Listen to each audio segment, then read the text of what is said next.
ভুল না করি 90s আমাদের দেশে হলুদ ট্যাক্সি ছিল, মানে হলুদ ট্যাক্সিতে আমরা চলেছি। এখন বিষয়টা হচ্ছে ভাইয়া, আমার দেশে আমার তো এই সুযোগ নাই যে আমি হলিউডের মতো বা আমি বলিউডের মতো একটা সেট ফেলে আমি পুরো সিনেমাটা করতে পারবো। তো আমাদের বাজেট লিমিটেশনস আছে। আমরা ক্লোজ টু লোকেশন, মানে 90s ঢাকার যে লুক, আমি মনে করি এখন আমার যে ঢাকা আছে সেই ঢাকাতেও আসলে 90s ঢাকার লুকটা নেই। যতটা আমি মানে কলকাতাতে আমি যতটুকু এখনও যে হেরিটেজ বিল্ডিং বা হেরিটেজ এরিয়াগুলো আছে, আমার ঢাকায় কিন্তু এখন আর সেই জায়গা নেই। এবং আমি যদি পুরান ঢাকায় কাজ করতে যাই, আপনারাও জানেন যে সেই পরিবেশটা আসলে এখন নেই। তো কিছু কিছু জিনিস আসলে আমরা চাইলেও অ্যাভয়েড করতে পারবো না। হ্যাঁ পারতাম, যদি হয়তো আমাদের হাতে অনেক সময় থাকতো, আমরা এগুলো সিজি করে অনেক চেঞ্জ করে দিতে পারতাম।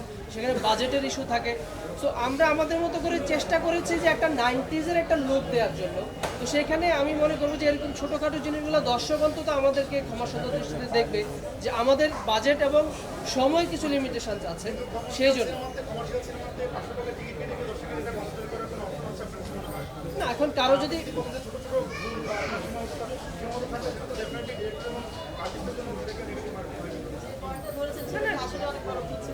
ডেফিনেটলি হয়, হ্যাঁ ডেফিনেটলি হয়।